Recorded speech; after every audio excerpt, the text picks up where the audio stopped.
और आज जो ग्रुप मैंने छांटा है, बहुत ही मुझे प्रसन्नता हो रही है इस बात की कि जब से सामाजिक कार्य में काम करने का अवसर मिला है, तब से नौकरियों में और खास करके जो ठेके पर नौकरियों पर जाते थे, उनकी दशा और दिशा इसको देख करके बहुत मन में पीड़ा होती थी कि ठेके पर नौकरी करते हैं,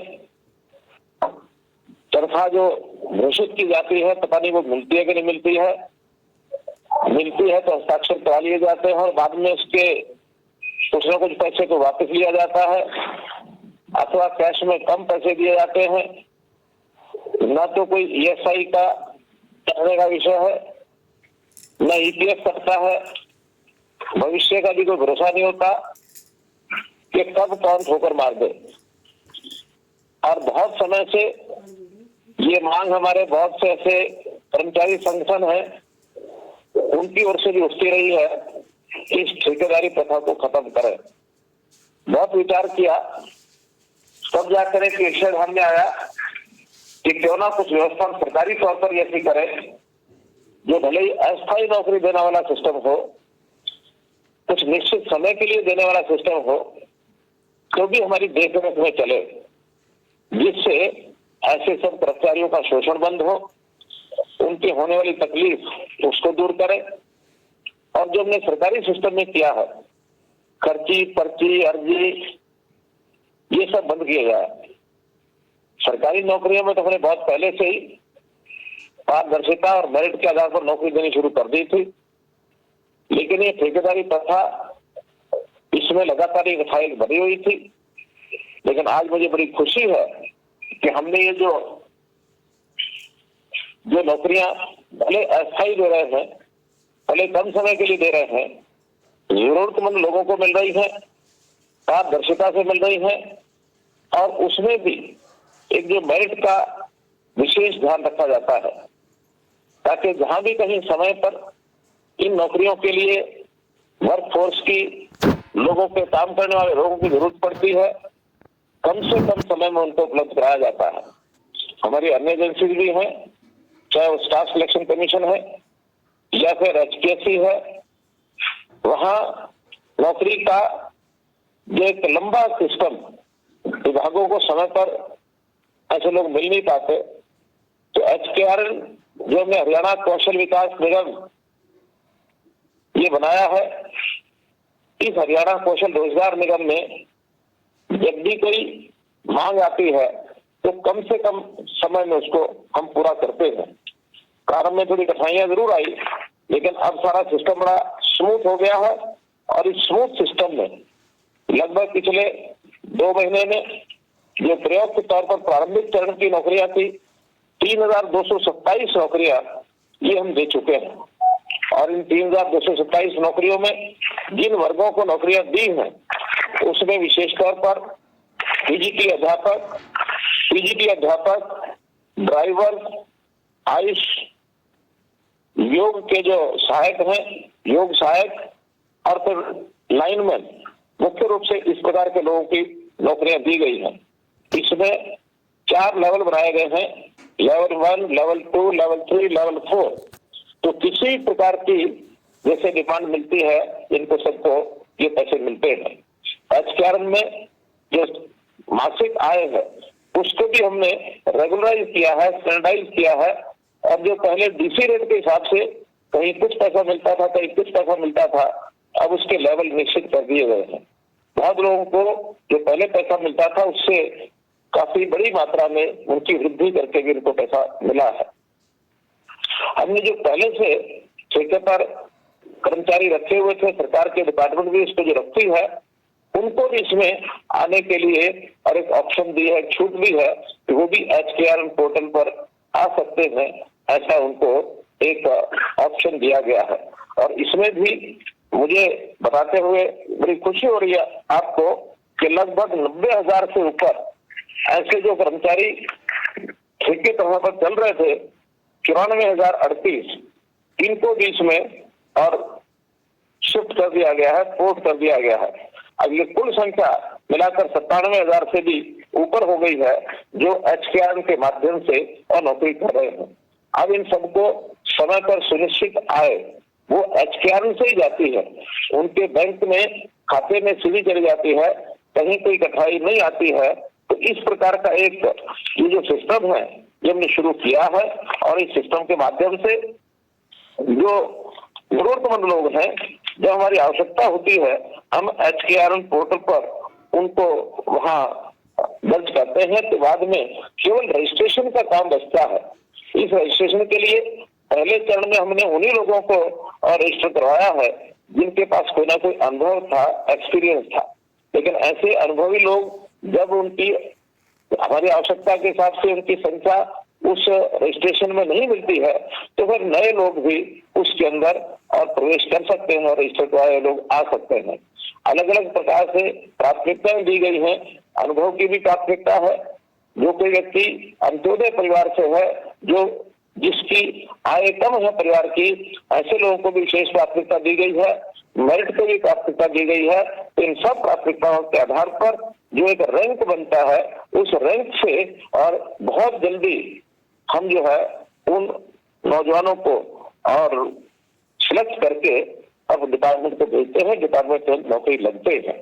अब इसमें कई प्रकार के आयु वर्ग की कैटेगरी, जैसा 18 वर्ष के बाद व्यक्ति काम करने के लायक हो जाता है, लेकिन हमारा मानना यह है कि 18 वर्ष से 25 वर्ष तक की आयु ऐसी होती है, यदि परिवार सहयोग करे और यदि हमारी उस प्रकार की परिस्थितियां ऐसी हो, तो मेरा आप लोगों से आग्रह है, मेरी सलाह है कि ऐसे बच्चों को अपनी पढ़ाई, अपनी स्किलिंग, इस पर ही ध्यान देना चाहिए, जोर देना चाहिए।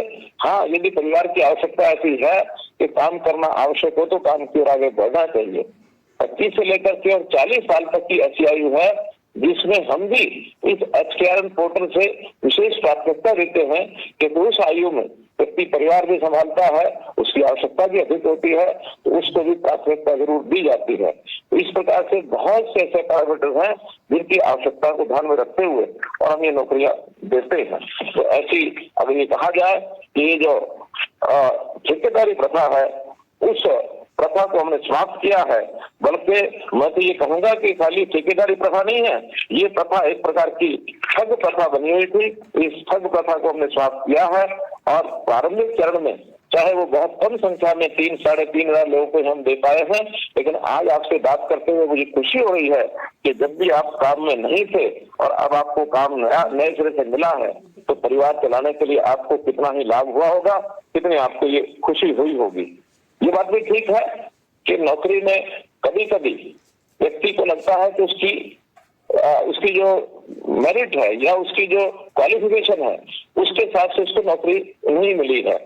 आवश्यकता हमें मानो ग्रुप डी के लेवल की नौकरी की है, लेकिन बेरोजगार हो सकता है, पोस्ट ग्रेजुएट बैठे हो, तब भी आपको कोई ना कोई काम मिला हो, आप अपने आप को अंडर एम्प्लॉयड समझते हो, तो भी अगर न से कुछ होना भला, तो अगर आपकी नौकरी नहीं है, आपको जो भी एक मिला है अवसर काम करने का, उसमें आपको तुरंत आना चाहिए।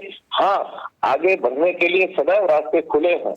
ऐसा नहीं कि ये जो काम आपको मिला ये अंतिम काम है, ये तो क्षणिक आवश्यकता के हिसाब से थोड़े समय का काम है।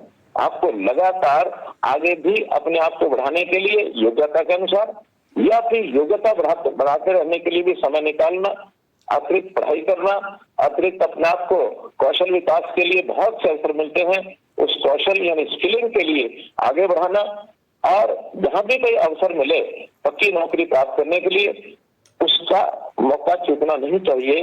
चाहे वो स्टाफ सिलेक्शन में कोई नौकरी हो अथवा HPSC में हो, अपनी योग्यता के हिसाब से लगातार उसके अंदर आगे बढ़ना चाहिए। आपकी मेरिट यदि कम है तो मेरिट बढ़ाने के लिए समय समय पर पढ़ाई करके परीक्षा बार बार जो आपकी एलिजिबिलिटी टेस्ट है उसके माध्यम से आपको आगे बढ़ना चाहिए। हमने अभी ग्रुप C के लिए जो कॉमन एलिजिबिलिटी टेस्ट पास कराया है बच्चों को, 3.25 लाख ऐसे साथियों ने और ये टेस्ट पास किया है। इस वर्ष में उनमें से लगभग 35,000 नौजवान और ग्रुप C में नौकरी के लिए और सिलेक्ट किए जाएंगे। इसके तुरंत बाद ग्रुप D के लिए और CET का जो टेस्ट होगा, कॉमन एलिजिबिलिटी टेस्ट का, उसमें भी जिनको उसमें नौकरी नहीं मिलती है ग्रुप C में, उनको D में भी जाने में आपत्ति नहीं होनी चाहिए, क्योंकि आखिर न करने से कुछ करना भला होता है, उसमें लगना चाहिए। लेकिन मैं फिर कहूंगा, अपनी योग्यता बढ़ाकर बार बार परीक्षा में जाकर के अपने आप को आगे बढ़ाने का अवसर ये बहुत मिलता है। कहीं एक जगह रुकना नहीं है, चलते चले जाना है, चलते चले जाना है। हम अब नौकरी कर रहे हैं, साथ में अपना कौशल को भी बढ़ा रहे हैं। ऐसा जरूरी नहीं है कि सरकारी नौकरी सबको प्राप्त हो। पक्की नौकरी अथवा कच्ची नौकरी, हो सकता है दोनों में से कोई न मिले। ऐसे अपने साथियों को भी हम लोग को प्रेरित करना है कि अपने कौशल विकास के माध्यम से जो भी कोई साधन अपने को मिलते हैं, उन साधनों से कोई ना कोई स्वरोजगार के नाते भी आगे हमको बढ़ना ये नहीं छोड़ना चाहिए। अपना उद्देश्य है हर किसी को रोजगार मिले। वो रोजगार स्वरोजगार भी हो सकता है, कोई छोटा उद्योग भी हो सकता है, कोई घरेलू व्यवसाय के अंदर हम काम करके अपनी आय को बढ़ा सकते हैं, प्राइवेट नौकरी हो सकती है, सरकारी नौकरी हो सकती है। तो इस प्रकार के बहुत से अवसर हैं। अंततः मैं यही कहूंगा कि प्रदेश के सब लोग को रोजगार मिले। हर वर्ष लगभग 4000 से नौजवान जो 18 वर्ष की आयु को पार करके आगे बढ़ते हैं, सब लोगों को कोई ना कोई काम मिले, चाहे वो अपने पारिवारिक काम में जुटे अथवा स्वरोजगार में जाए अथवा नौकरी में जाए। ऐसे सब कामों में अगर हम आगे बढ़ेंगे तो ये जो बेरोजगारी का हर समय भूत खड़ा कर दिया जाता है, इस बेरोजगारी के इस दायरे में से हम बाहर निकल करके रोजगार प्राप्त करने वाले बने। भारत सरकार ने बहुत सी ऐसी योजनाएं चलाई हैं, जैसे स्टार्टअप योजना है, स्टैंडअप योजना है। बहुत से ऐसे अवसर भी प्रदान कराए हैं कि जो आज नौकरी के लिए भटक रहे हैं, अच्छे अवसर मिलने के बाद वो लोग नौकरी लेने वाले नहीं बल्कि 10-10, 5-5 लोगों को नौकरी देने वाले भी बनकर खड़े हो जाते हैं। आखिर हम अब एक सिस्टम में आगे बढ़ने के लिए बहुत से ऐसे अवसर हमको मिल रहे हैं, इसको हम प्राप्त करें। और ये जो कॉन्ट्रेक्चुअल नौकरी आपकी मिली है, मैं आशा करता हूँ कि इसमें से अपने अनुभव के आधार पर और आगे बढ़ने का भी रास्ता, हमारा जो अनुभव है जो भी मिलेगा हमको, जितने साल की हम नौकरी करेंगे सरकारी कच्ची नौकरी, इसके बाद हर वर्ष का आधा अंक ये हमको हमारी मेरिट में भी जुड़ेगा।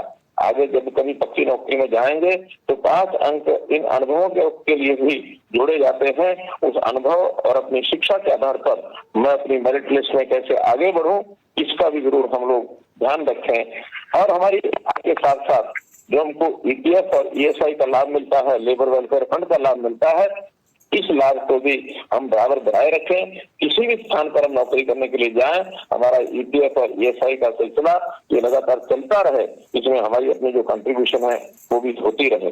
इन नौकरियों के अंदर हमने भी ध्यान रखा है कि जो वर्ग कमजोर वर्ग है, जिनके लिए रिजर्वेशन होती है, ऐसी रिजर्वेशन की जो सीमा है, अभी तक अनुभव ये आया है कि उस सीमा से भी अधिक बंधु इसमें नौकरी प्राप्त कर रहे हैं। अगर 80 का 20% का रिजर्वेशन है तो हमारे आंकड़े के हिसाब से इनकी संख्या अभी जो भर्ती हुए 30.7% और 80 हमारे जो नौजवान साथी हैं उनको नौकरी मिली है। क्योंकि हमने इसमें आय जो कम आय के लोग हैं उनको प्राथमिकता दी है। आय की जो सीमा 1,80,000 रुपया गरीब परिवार के लिए रखी गई है। स्वाभाविक है कि गरीब परिवारों में ज्यादा संख्या या तो शेड्यूल कास्ट बच्चों की आती है या फिर बैकवर्ड क्लास ए के बच्चों की आती है, इसलिए उनकी संख्या, उनका जो रिजर्वेशन का जो लेवल है उससे भी कहीं आगे ये बढ़ता है। तो मैं पुनः आप लोगों से इतनी बात करते हुए मैं आशा करूंगा कि आप जिस काम में लगे हैं उस काम में एक ईमानदारी से, क्योंकि हमारी जो नौकरी आपको दी गई है इसमें 2 पहलू, एक पारदर्शिता का और एक ईमानदारी का। जैसा मैंने पहले कहा कि पर्ची खर्ची अर्जी सब बंद है, तो आपको तो शायद किसी को आपने कहा भी नहीं होगा कि मुझे नौकरी चाहिए। घर बैठे आपको ये पत्र मिला होगा, संदेश मिला होगा कि एचआर के माध्यम से आपको नौकरी दी जाती है। तो जिस शुचिता से, जिस अच्छे भाव से आपको नौकरी दी गई है, आप भी काम करने के लिए उसी भाव से आगे बढ़े कि हमको ईमानदारी से, पारदर्शिता से समाज की सेवा करने के लिए काम करना है। काम से